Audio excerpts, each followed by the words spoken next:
अवधूत चिंतन श्री गुरुदेव दत्त श्री सिद्धी सुभाषप्पा महाराज की जय व एकनाथ महाराज की जय.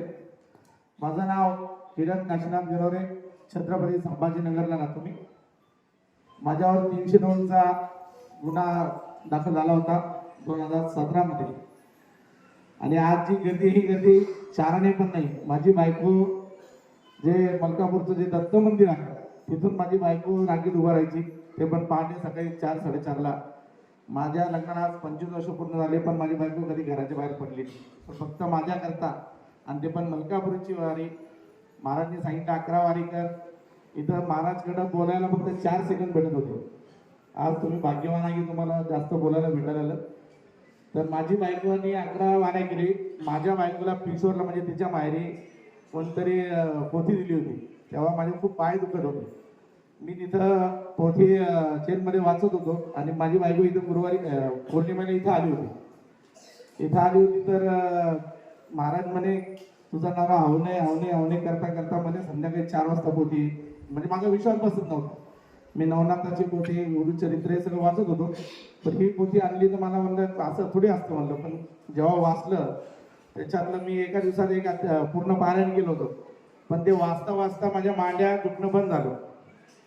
त्याच्यानंतर मग आता केस माझी एवढी डेंजर होती की घरामधला मर्डर होता. माझा दोष नसताना मी त्याच्यात अडकलेलो होतो.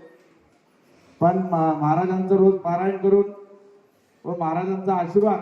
पण महाराजांनी माझ्या बायकोला तारीख सांगितली की तुझा नवरा 21/10/21 ह्या तारखेशिवाय येणार नाही.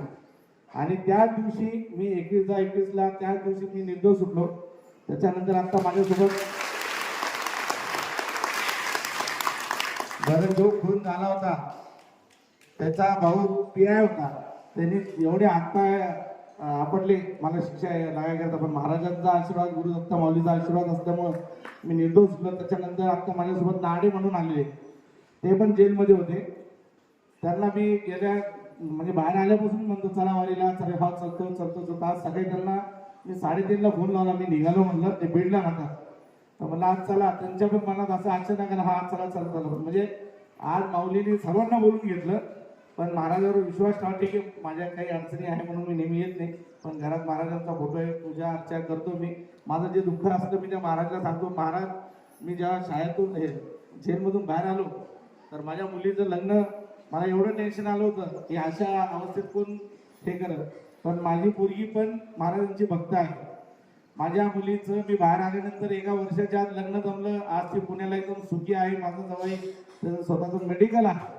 आणि आता यावर्षी माझा मुलगा 12वीला आहे. महाराज माझा मुलगा चांगल्या मार्गाने पास व्हावं एवढं तुम्हाला आशीर्वाद मागतो. माझं बोलणं संपतो.